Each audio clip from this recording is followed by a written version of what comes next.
Hey guys, welcome back to the Unleashed podcast. I'm your host, Ryan Reger, and today we're chatting with my new friend, Tim Hemphill. I met Tim through my friend Scott Brown, who's been a guest on this show. But Tim is amazing. He has such a cool background and story, and we talked about a lot of different things.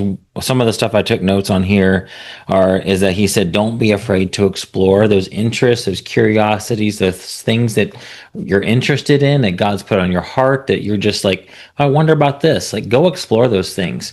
Those are often God telling you that this is something I want you to do. Maybe there's things that you're mad about, things that fire you up, things that you just have always been interested in this thing.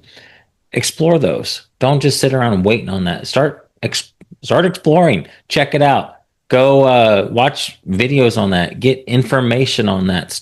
If there's a certain group of people that you feel called to serve, go find those people. Get around them. Start solving their problems. Start helping them out. Get feedback from them. Ask, how can you help? You'll start to get clear on what God's called you to do in that area, or why that's even on your heart to begin with. We also talked about community and all of his experience with creating communities with Luis Palau's organization. He has a fascinating story about his work there. But this is, I get to have so many cool conversations. And this is another one. I know you're going to enjoy this episode. Here it is. Tim, welcome to Unleashed. Thanks for being on with me. Hey, thanks for having me today, man. Excited to join you. Yes, it's so cool. Get to meet you through our mutual friend, Scott Brown, who's been on my show. One of my, somebody had this term, and I use it with, I'm going to start using it with him, friend tour. So a friend mentor, friend tour. He's like that to me. And I know you're just getting to, well, how long have you known him, by the way? I think I've known Scott for a little over 8 years now. Okay, so you actually known him about the same time, maybe, as me? Maybe a little bit old, maybe about the same. Yeah, maybe you've known him longer. He's kind of the man of mystery, I call him. I like to give him a bad time. Right.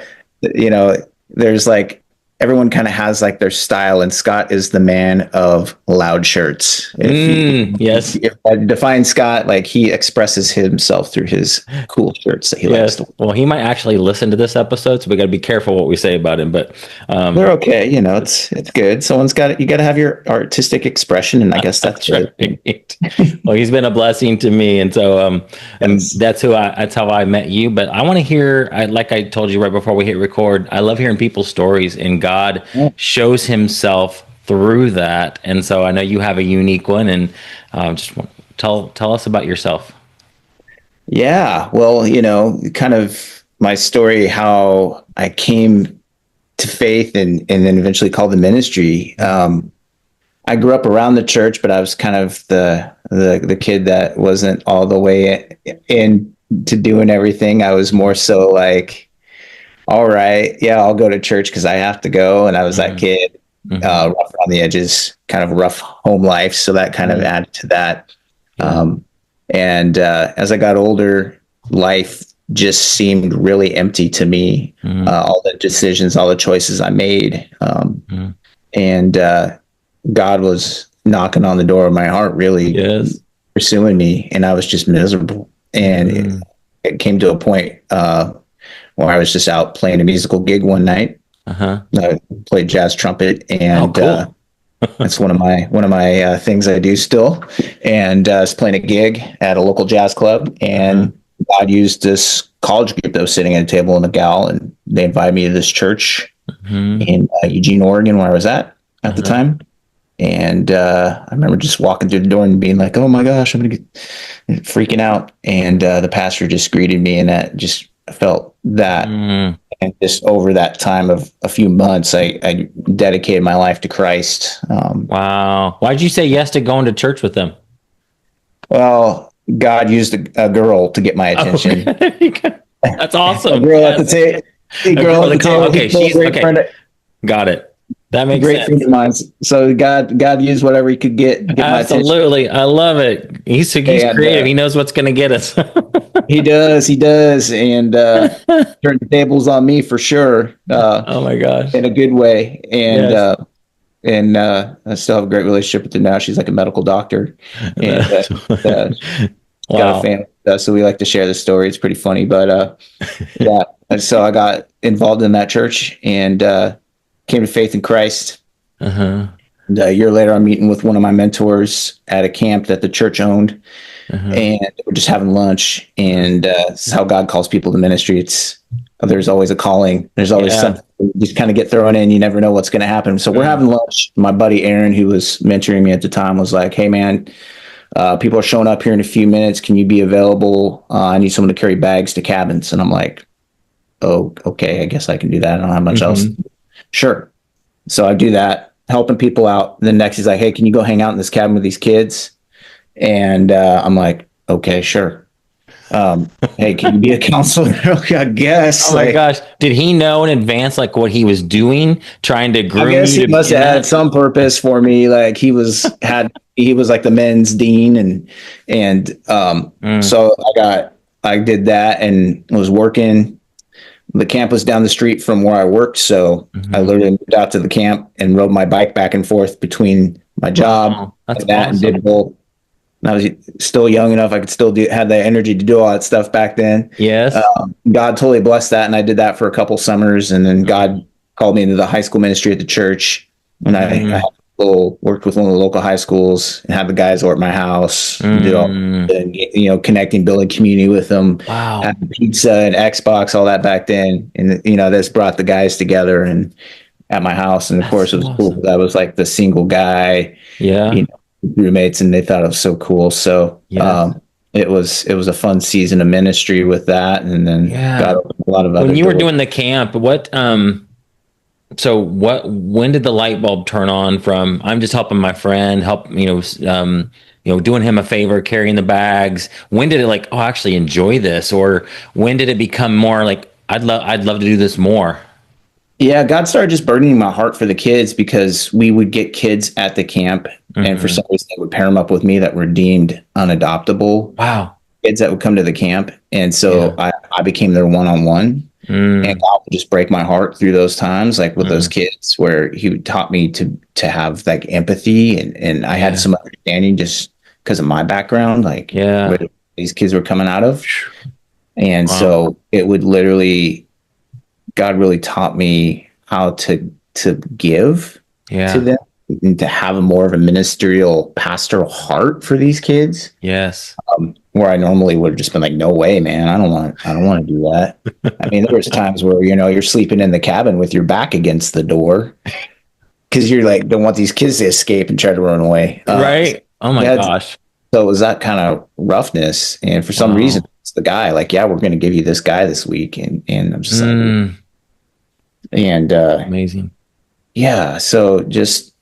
And one kid, I remember his name was Michael. I remember I got to pray with him, and I saw Jesus come in his life, and I saw him changed. When I was at work, I'd see him come with his family because I worked at Costco for many years. So a lot of the kids would come in and see me there and come through my line with their parents. So it was really cool to kind of see some of these kids change, and this kid became soft, and it was cool just seeing that transformation. That was, you don't always know the impact, but just getting to see little glimpses of the kingdom, through those moments, just really special, and was encouraging to me in times where I felt discouraged, even doing things. Yeah. And so you would have been, you said before we hit record, you got saved at 27. So you would have been 27 to 30 around there. Wow. Yeah. So I did everything later.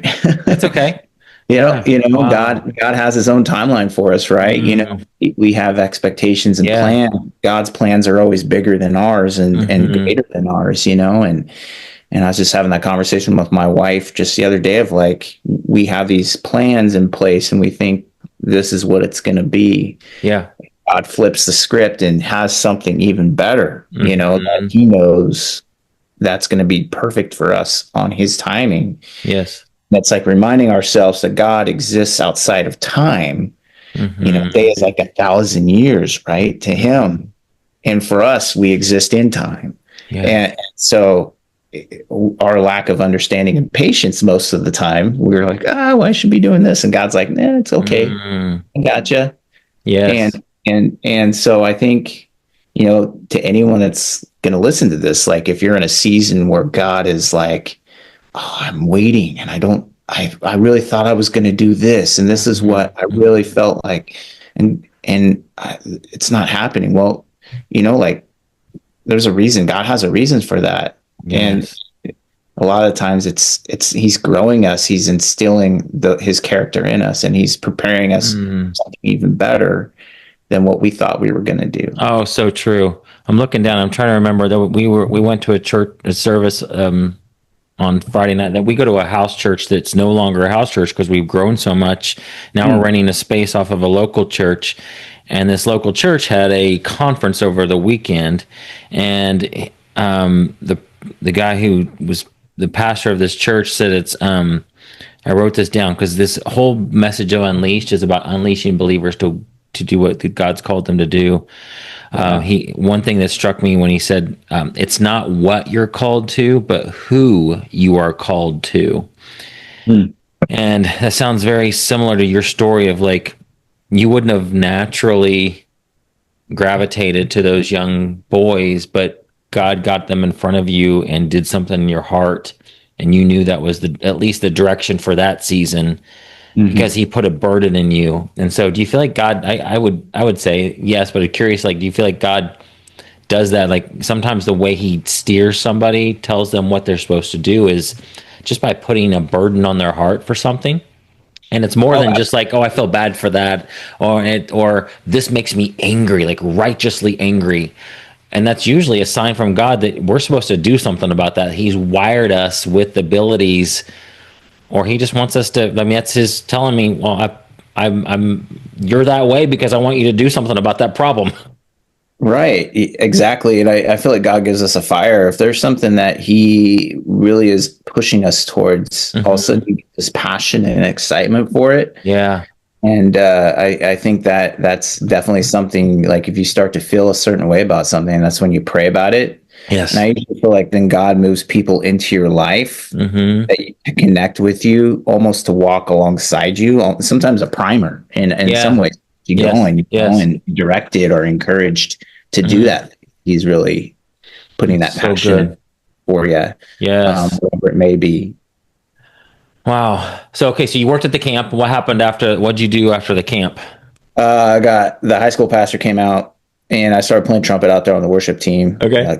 I can play by ear. I can make up everything just on the spot. And so I started doing that. And so he wanted me to come in and play on the worship team in the high school group. So I did that. And then I started leading high schoolers. That's kind of when I was feeling kind of more of a call ministerially. Like I was like, man, God wants me to do this pastoral type stuff, you know? And so I just got more into that. And so that was kind of the next step. And then I ended up getting into CCM music and did that for a season of life outside of that as well. So just kind of crazy adventures. Yeah, what do you mean? Well, I know what you mean when you say CCM music, because my dad used to, I don't know if it's the same one, but he would get these CDs or tapes every single month. He'd get different praise music. But is CCM the licensing? Like when you're at church and you see CCM ID for the songs? No, contemporary Christian music. So I was in I was in a band. I started out as a backup musician in a band. So Air One, K-Love, stuff like that. So the guy that I toured with was on that. And cool. Got to do that for a season, and then we formed another band that kind of crossed outside of the lines, like Switchfoot in a sense. Where we brought our love of, like, our band was kind of a mix of rock, reggae, hip hop, kind of music that we all grew up listening to, and we formed a band out of that, and that was a lot of fun. We had a good time, and we did a lot of local stuff, and then we did West Coast tours and things like that. Very cool. Yeah, so that was a fun season of life, and stuff I really enjoyed, and God really used that ministry, and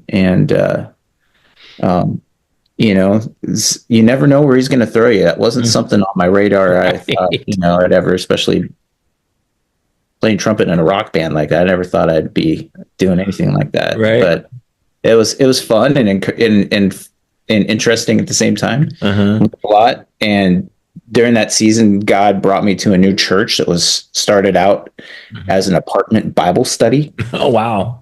And this apartment Bible study started with 20 people. This was before I got there, but they started out with 20 people and eventually grew to 100 people cramming into this apartment. No way. Yeah. And then they moved to a community center. Uh-huh. And that's where I got invited to go. Our keyboard player was going. Mm, And that's where God really got a hold of me. And that was like 2007. okay. Really, really, really grabbed my heart as far as ministry direction goes. And word of God was just being preached at the church. There's the Holy Spirit was moving. Uh-huh. Never heard the word of God preached like that before, just straight, like, Yes. and changed my life, changed my trajectory of my life. God really started calling me to the ministry there. That's where I received like pastoral training and had a school of ministry, kind of Calvary Chapel background. That was kind of where it came out of. Okay. And yeah, that was life changing for me. Just the accountability that it gave me, the encouragement, the maturity that I received from that, just spiritual maturity, but also just other areas of my life that I needed to grow up in. It was a great season for me, and changed my trajectory as far as where God wanted me to go to where I'm at today. It was so impactful for me. Oh my gosh. Responding to that. So if like there's anyone out there that's going to listen to this, like, and you're in a season of like, man, I'm not sure, but I feel like this, like, don't be afraid to explore those things. If God, so good. Don't be afraid to explore anything. If God's got that calling on your life and you're at a place where there's things going on, don't be afraid to step forward and be like, I'm really interested in this. I want to see if this is what God is calling me to do. Yes. There's such a need for people in the ministry, especially today. And just, it's needed. And maybe God's just calling you to get trained up and he's going to use you in the corporate world, or he's going to use you in a nonprofit area or somewhere. Yes. Don't be afraid to step forward and grow. And I think like you can't go wrong with that. It's such a blessing. And I look at all that training and everything of, I may not be preaching at a church right now or doing anything like that, but just what it taught me and how I grew my relationship with the Lord and how it prepared me to be more of a husband and a father, and our ministry, of having a family and that being our first ministry. And so it's a beautiful thing. And so like, that's my encouragement to anyone that's listening is like, hey, don't be afraid to step forward. If God's calling you, don't miss out what he has on the adventure, because you never know. Life's an adventure, man. It is. And God doesn't want us just to be comfortable all the time. He wants us to step out of the comfort zone. And that's where we're going to grow and really be disciples that make disciples. And, I think that's the biggest part for all of us is disciple makers, being followers. Absolutely. A friend of mine said, he said, follow your curiosities. Just absolutely. Go after that. What did that look like practically for you? Any story you can think of, or just in the exploration process of what God's calling you to? What is that? Or maybe if not you, what's that typically look like? Well, I think the first step is if you're feeling any kind of curiosity towards something, press into God about it. I think prayer is the first place to start. Yes. Prayer, and then close people in your life that know you, that know who you are, and you have a relationship with, where you can really, hey, I'm looking at doing whatever it may be. Those people can speak into your life and give you direction and feedback as well, and I think that's such a first part, is when you have that curiosity or interest and whatever you may feel like God's stirring your heart with. I feel like those are the big steps to go that way, and then eventually stepping out. Yes. And it may be God places, again, I think a lot of time God places people in our lives that are going to help you step out towards those specific areas sometimes. Absolutely. Yep. Yeah. I think it's also just like whatever you say, don't be afraid to explore. So if you're interested in something, literally start researching it. Go Test that out. You feel called to a certain group of people, go find those people, start loving on them. If you are in a church and you're like, man, it'd be great I really love kids, and maybe you're great with your own kids, well, go serve in the children's ministry. You'll learn pretty quick if that's for you or not. You'll get in there and like, oh, no, that was a mistake. That's not, but maybe it's something else to do regarding kids, but not this. But you gotta, I always say, God can't direct a parked car. You gotta be moving. You gotta explore. You gotta, it's most of the time God's waiting on us to move for him to do anything. And so, yeah, just I love that you said that. Don't be afraid to explore those things that are on your heart that you're even just interested in, because that's where God will insert that person that you need to meet to carry you on to where you're supposed to go. Yeah, and I think it all boils down to make sure you're involved in community. Make sure you're not being like the Lone Ranger out there. Like, make sure that you're in community with other people, and open to hearing God and hearing people that will speak into your life. And a lot of time God speaks through other people to speak to us. Yes. I think I've really learned that over the years. Like, people will say something, I'm like, interesting. And when you're married, a lot of times the Holy Spirit speaks to your wife. Yes, that's true. Very true. So you're like, oh, okay, yeah. But I think, those are the big things. But I think community is such a key thing for us. God exists in community, right? Yeah. Father, Son, and Holy Spirit. Like, God exists, and He's wired us for that. And that's a big passion of mine, is community and people together. And there's so many different ways you can do that. You can do that, obviously, being part of the church. We're part of the big church, the small church, but also like building community in the corporate world, building community in a nonprofit, or in the neighborhood you live in. That's passion of mine. And I think that's where a lot of amazing things happen. And that's where God does a lot of amazing things in us and through us. Yes. Well, you just mentioned right before we hit record that you just had a kind of a cookout, barbecue, or whatever, get together with your cul-de-sac neighbors around your cul-de-sac. Yeah. So what's the point of that? Why'd you do that? What's your thinking of creating that? Yeah. Well, the whole idea is just building community and building trust, and we all love around each other. It's like, my kids play with my neighbor's kids, and so it's just, we have this stuff. So we'll sit outside and we sat outside and just ate food yesterday, and everyone talked, and it was awesome to see, and then some of us invited other friends to come to outside of the neighborhood just to hang out. But yeah, it's always fun. But it's a great way of bringing people together and breaking down barriers, That's good. So there's just more of a cohesion with people, and understanding of each other. And yeah, I love it. So do you want to talk at all anything about what you did with Luis Palau? I think it's probably be fascinating, and tell who he is for people that have no idea. I've never heard that name. Yeah, Luis Palau, amazing man. He's passed on now, but he was an amazing evangelist, global evangelist. He was born in Argentina, came to the United States, and his ministry was started through Billy Graham. Billy Graham gave him the seed money to start the Luis Palau Association. And so there was a special bond between those two where he came in and got to work for Billy Graham.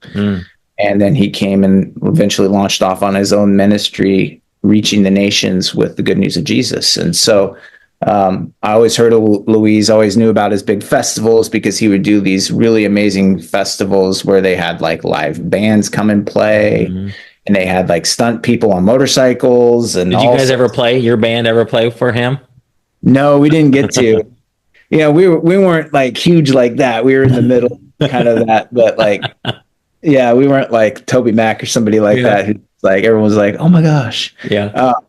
But yeah, it was such a cool thing to see those festivals, and then he'd get up and give a message, just his passion. And Luis was such an amazing person, because he was who he was all the time. Like, got what you got with that guy. He was an amazing guy, always on the go. Yeah. Like, when I was working there, when he was there, it was just like there was a buzz in the office. You just knew he was there. And when he had walked with purpose. He was out walking faster than anybody else in that building. Wow. That man had an amazing amount of energy. Even I think he was in his was he 80? Really? Wow. Or when I saw him, and he still had more energy than anybody I knew. I Gosh. felt like, man, you can outpace anybody around here. It was pretty amazing. But the man had such purpose, and talking about following your calling and being, um, having the right people come alongside you to encourage you and to step into that. He was the guy. Mm. But I was brought onto the team. They had a subset of the group called the Next Generation Alliance, and the Next Generation Alliance was a network of evangelists around the world that were the next generation, younger, middle, and older, coming together, different countries, different nations, different places. And so I was brought on to come in and engage the network of and membership collaborative role, where I'm helping build community. I'm calling the evangelists. I'm checking in on them. I'm praying with them. I'm kind of shepherding and helping with. So that was my role, was really helping build community and connection. Okay. And I loved it, because literally you're talking to people all day, encouraging people. You're being blessed more than you thought. You're trying to bless people, blessing you more. Wow. And it was such an amazing season of life. And leveraging different ways of connecting people together. That was with social media kind of being a little bit younger back then. I was starting to really find newer, younger evangelists through social media. And helping bring them on to this network to connect and be a part of this. And awesome. Which is cool, because I see so many of them today now. They're dialed in and connected, and that network now has become the global network of evangelists, which is an even bigger thing now than it was when I was there. Wow. And it's so cool to see just how God has moved through those people. And I mean, some of the people, like I worked with a guy, he's still there, and I think he's part-time now, Dave Jones. He was the director of the Next Generation Alliance at the time. He had worked with Luis for over 40 years. And a part of that ministry, and he was the ultimate network collaborator, and I learned a lot from him. And that was a huge blessing, to get to learn from these amazing guys that had been with Luis for like 40 years. That's so cool. And it was, I'm being like one of the youngest guys on staff, and they were encouraging to be around, and learned a lot, and just really building that network and building that community. That's what I was there for. And then I got to spend some time with Luis, and he ended up becoming a kind of a special guy in my life, encouraging, speaking wisdom to me. That's amazing. Yeah. That's favor. God was just amazing. Like, I got to pick him up from his house and drive him to local churches here in the area, so he could speak. And just sitting in the car with him, and him asking me questions. I'm like, dude, you don't need to ask you questions. You don't need to ask me any questions or my opinion about what you're going to say today. Like, God's blessed that, man. Like, I think you're relevant, man. Don't worry. But that just showed like his humility, just an amazing man, amazing heart. Good. And just seeing God work through him when he got up there, and seeing people come forward, and it's just amazing. Oh my gosh. So it was a special time, and that's how I was able to meet Scott. Okay. I met Scott through Luis Palau, and then got to hang out with Scott in Chicago, an event there. And so get to hang out with Scott, and then Doug Gaines, who is on staff too. So I got to hang out with those two guys and eat Chicago pizza with those guys. Yeah, that's awesome. Always a lot of fun. Favorite food. So yes, one of mine too. So that was a good season. So that's how I got to know Scott, and how I'm connected with Scott now, and you're connected obviously with Scott. So that's amazing. Amazing. But the Plow Association is still going. Louis' son Andrew now is leading the charge, doing festivals around the world. They're going to Africa a lot, doing a lot of stuff in Latin America. And so it's really cool to see the torch still being moving forward, and God's still using that family. So awesome. Is it? I mean, I know it's hard to, when the founder of an organization like that goes on to heaven, to keep that flame burning. Yeah, it's just hard. I mean, because it's, how do you replace a guy like Luis Palau, you know? Yeah, he's like one of the generals, just like Exactly. Billy Graham was, they're just leading the charge, and such a special generational thing that really built such a platform for what we have today as far as being able to reach people. Yeah. But it's still possible, and God is still doing Yes, it. absolutely. And I think a lot of these organizations are realizing, the Palau team was so smart because they have thousands of hours of Luis's recordings, video, everything. Like, I saw the archive area. It was amazing. That's awesome. All this film, all the tape, all the stuff. Yeah. And then they're digitizing all that, and they still use the content today. And so it still brings a lot of relevance Yes. to that, and catching another generation of people that are listening to Luis now for years to come, I think. And they're able to cut up things into little snippets so that the attention span that we see today is so different that it's still catching people. Yes. Oh, that's awesome. So good.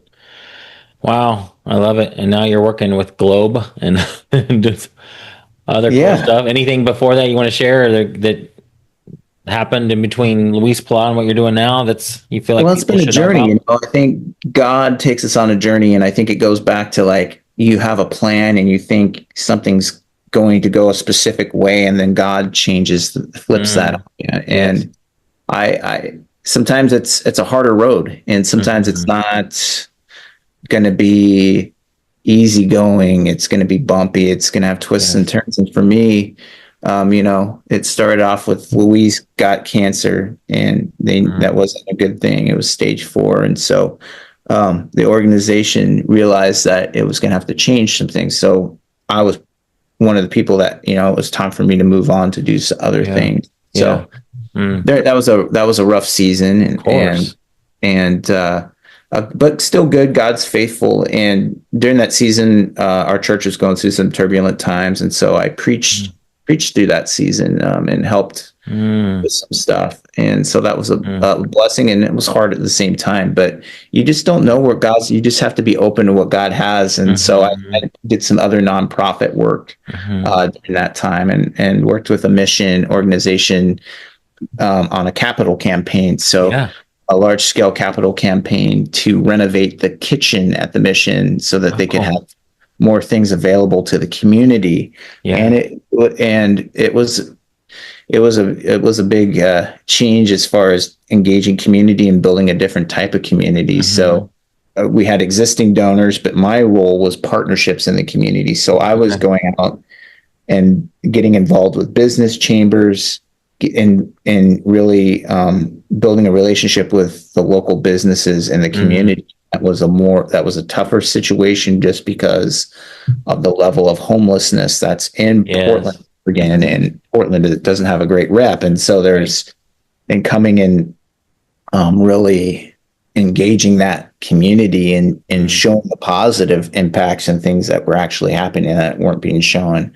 Right. And so kind of trying to shed some light and flip the script a little bit with just the reputation of things. So I had its challenges, and it was good. And God really blessed that season of my life. And that was a short-term thing that I did for them, and helping them do that. And there was a lot of success with that. Money coming in, and getting the kitchen got renovated and redone, which was awesome. And then God opened the door again to called me back more towards the corporate world, and back in the corporate world. After having the training I had, and in between that time too, I went back to school and got a leadership degree, and a ministry leadership degree. And so God used me in the workplace. And so went into one of my passions. I'm a sneakerhead. So I went and worked in the footwear industry. Really? That's so cool. Yeah. Grew up around it my whole life. My dad started at Nike back in 1984 in the heyday. Wow, really? My gosh, right when Michael Jordan was becoming so big there. Wow. Wow. I mean, that would have been the same year that did he come in the league in 84? No, 86 was his rookie year, wasn't it? Yeah, so it was right. He was there at the beginning of that. He was on the art department that No was way. working with the designers to bring all that stuff to life, which is cool. That's so cool. I was just Right. watching I was looking at social media today, and it's I assume this is true, but you can't believe everything you read on the internet, obviously. It said that Michael Jordan first said no to Nike. He actually wanted Adidas. Yep. Imagine how that would have changed things. Yeah, no, it's crazy how that all came together. And obviously, one of the most iconic athletes in history. Yeah, did your And, dad get to meet him or work with him at all? I know he met his parents. Okay, I yeah. didn't get to meet him specifically, but he met his parents. That's so cool. Know that. Wow. That same story said his mom was the one that talked him into doing the Nike deal. Yeah, Maybe your dad was the one that caused that all to happen. Yeah, I have no idea. He was on the art team. There was a person that designed the logo. I think my dad did work on, making it so it would fit different No way. graphic things like that. He did. That's so cool. But yeah, so I was thrown into that. So I got a job working in the outdoor industry for Keen Footwear, which is a really cool outdoor company, known kind of for hiking and sandals and all that stuff. So I was there for about 5 years. Okay. Did everything from working in the shoe store to fitting people to doing a community partnership for the store. I built out a community partnership thing. The community, they didn't have that before. I built a program working with local restaurants in the area to get them into Keen's restaurant shoes for workers. Yeah. I got a voucher program put together for them for that. So neat. I started an art show for the store for their. They have a first Thursday in it's in the Pearl District of Portland. It's a real artsy area, upscale. And they close the streets and they have art shows out there and food and music. And so we turned part of the corporate headquarters into an art studio from people that work there in corporate headquarters and show their art. So I helped facilitate that and just kind of built more of a community experience. The vision was like turning the store into a living room for the community. My gosh, that's awesome. And so people come in, coffee before they went on a hike, try on some shoes. So again, God's using me in a different way to build community in a different setting, in a different culture outside of the church. And so that's what I was doing there, building community and doing all that. And that's so awesome.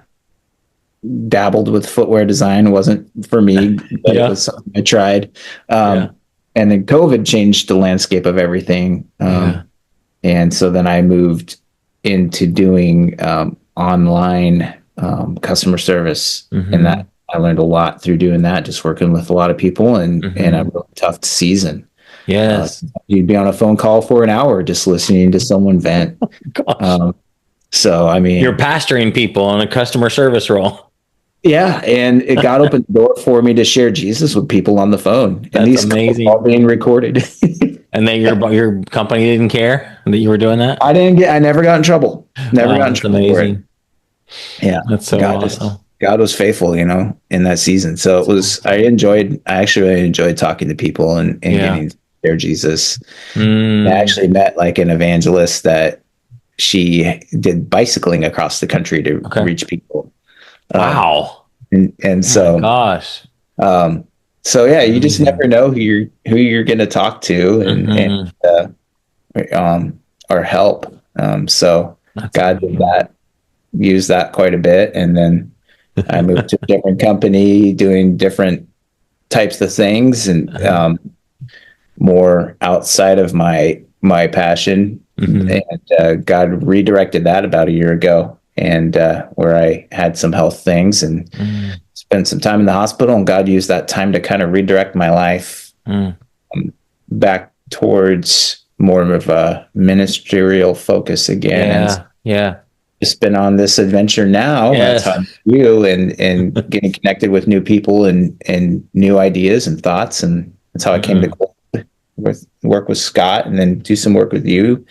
So excited. And so again, that's like God's journey. We just don't know where he's going to take us, but it's just being open to see what he has in store for us and what he wants us to do. Yes.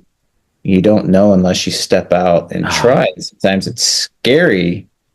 mm, It may be really scary. You may be anxious about it, and that's going to be a normal feeling, but you yes. never know what God's blessing is going to be for you. But God allows us to make decisions, and He's still going to have a blessing and as something for you, but Hmm. it, you never know what you might, if you don't step out and try, you never know what you might miss out on something that really, really cool. So true.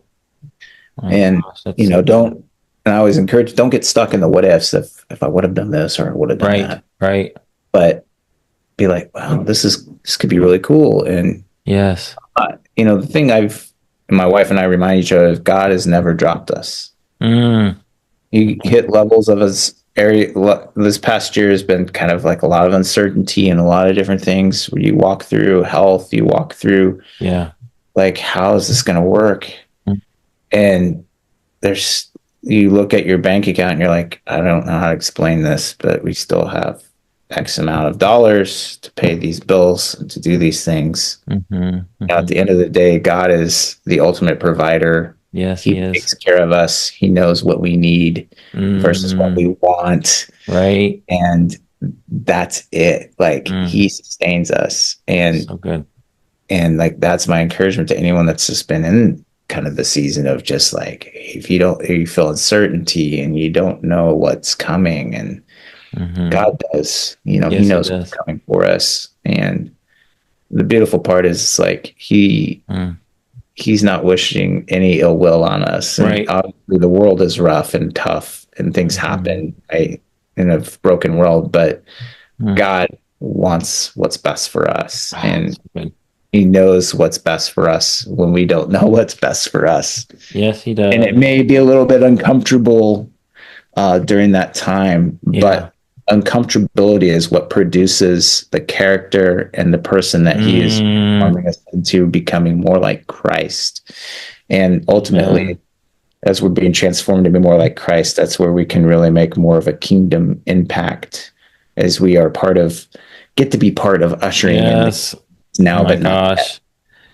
Looking at So, something else I want to share with you. Maybe it'll bless you just as much as it blessed me. But see if I can find the title of this episode. There's a guy named Lance Wall now that I listen to a lot. He talks a lot about things going on in the world, politically. But there was I think it was this one from August the 18th. It's called "The Truth About Prophetic Delays." Hyphen how to use that time. And you just mentioned something that made me think about this episode. wow. I'll just read this description. I've learned something powerful. What you do during a prophetic delay can determine whether you enter your promise or circle the mountain another 40 years. God isn't just testing your patience, He's training your mind, shaping your skill set, and preparing you for something bigger than you can imagine. And in it, the thing that really blessed me was that He shows how there's a pattern in the Bible to people who have a prophetic word or something. God tells them something, and then Mhm. they have to wait or they go through some crazy hard things. He mentions Joseph. Well, of course, Joseph as a teenager, I think it was, he had the dream. Oh, my brothers are going to bow to me. You know, pretty silly that he said that to them. He shouldn't have done that. Obviously, it wasn't wisdom. Yeah. But then he gets thrown in a pit and goes to Potiphar's house, and then actually goes to prison. And it was years later, from that time of that prophetic word, to where he becomes second in command of Egypt. He talks about David, who's anointed as king, and then he's got this father-in-law who's throwing spears at him, and he's hiding from him and hiding in caves, and I mean, all this hard stuff happens before he becomes king. He mentioned, so I'm trying to think of some of the other stories. It's in the episode, just really good, and that gave me so much peace because I think about the things in my life, the two most important, faith projects in my life, my wife and my son. So long, Mhm. you don't know me yet, Tim, but essentially my story was that my wife and I dated long distance for about 4 years. I'm from Indiana. She's lived here in Texas. And, it was a back and forth. Like she doesn't think she's the one, I'm the one for her. And I'd come here and visit and it was all great. And like, oh, this is awesome. We're going to be married. And then go home and then I'd get a phone call and have that hard conversation. Yeah, I just don't sense it. I don't think this is the one. And what was hard was I know that she can hear God's voice too. And so that's the time that I really just dug in, and I was literally looking at my I journal, and it's so fun to go back and see what I was writing in the journal or in the margins of my Bible, the verses that stuck out, and how God just sustained me through that time. And I just remember thinking, I'm really wrong on this, or I'm really right. And so it was like, God, I believe that she's the one for me. And you want to be careful with that, because you could, certain people could be like, well, I believe that woman's supposed to be my wife, even though she's married. You can get weird about it. And I didn't want to be weird about it, but I trusted God. Basically, he told me to continue to pursue her. And, eventually it happened. We got married, but that was a test of my faith, like I've never been through ever. And then we had 3 miscarriages after getting married. And so that was a massive test of our faith. And now our son is 8. And so just thinking, I've also had a similar journey where I sold my business in 2023, and now I'm in a kind of a valley season, but I feel like I'm about to come out of that, because I'm seeing things start to happen. But all to say is it sounds like kind of rough, like yours has been over this last season. God, what do you want me to do? Where are you? I know you told me to sell that business. And so I hear you. But I listen to that episode. It might encourage you, because if you see the patterns, like, oh, okay, I've been through this before and he's had me. Or David had to go through this. Joseph had to go through this. Abraham had to go. Abraham is another example. You're going to be a father of many nations. But your wife is 90 some years old. How's that going to happen? But he continued to believe. And even though he messed up and had Ishmael, God still brought Isaac to him. So, yeah, I think of David, even, how he was selected king and had to wait. Yes. I don't even know how long. How long did he have to wait? Do you know? I forget the exact amount of years, but it was a while. It was quite a while, So you're probably wondering, is that really God? Did Samuel miss it? And he gets, and people are chasing him and he's hiding, and it's, life has twists and turns, it's just totally does. I'm still, as the globe thing is still developing, and we're working on that right now. I'm still kind of in a holding pattern here. Yeah. And it's where God tests. I feel like I get tested a lot in that, sometimes you feel discouraged, or you feel a certain way. Yes. And, or you have anxiety about something. And this is the first season of my life where I've spent a lot of time really having to be still. So I'm usually like, let's go. Yes. Oh my gosh. Go. I'm like, that's how I roll, how I usually roll. And God's really be still. I've got a side hustle going on right now where I do some landscape work. It's not super profitable, but it brings in some money to our family. And so God's given me some clients to work for. So I do that. I've been volunteering a lot of time helping my wife. She's a teacher, so I've gone on field trips. She helped start a wildlife group for Young Life at her middle school. Okay. And I was like, I don't know if I'm going to work with kids anymore. And we were talking about this yesterday. I was laughing because God's like, well, aren't you a dad? Don't you have kids? Like, And so I have a son that's an 8th grader. He's at that school, so he comes. And then our youth leader is also kind of the area leader for wildlife for Young Life. So we're working together at the school and help. So I'll be coming back for my 2nd year this coming year. I'm going to help. And it's a huge blessing. I just go out there and shoot hoops with the kids. That's awesome. Build relationships with them. Just like you before, you were playing video games with the teenage boys that you were telling me about. Yeah, and my son, that's big community for kids in middle school. Now is gaming community. Yeah. So he texted me the other day. I was up here and he's like, hey, do you want to come down and play a game? And so I came down the basement. So we got a game room down there, and so we're playing video games together for a while. That's so awesome. So I still get to get away with it every once in a while. That's so cool. I love it. Well, it's an honor. I'll have you back on. I feel like there's so much we could talk about, and I want to dig into more to community. Yeah, for sure, man. That's my heartbeat. I love building community, engaging community. I think for me, like that's how God's wired me. Yeah. And that, within the corporate world, the church, we've even led community groups here at our house, with over 20 people that were a part Wow, of that's those. awesome. So, and we're in that season right now where we're waiting to be in a community group right now. So Okay. it's a different season for us. For sure. Oh my gosh. Well, Tim, it's been an honor. Let me know when you want to come back. If anything else you want to share, something the Lord tells you, just say, I want to come back on and we'll do it. Sure, man. We just got to hang out and talk some more anyway. For sure. Well, I'll end the recording now. I got one thing I want to ask you. But thanks for being on. Appreciate it. Absolutely, man. It's been a pleasure. Thank you so much.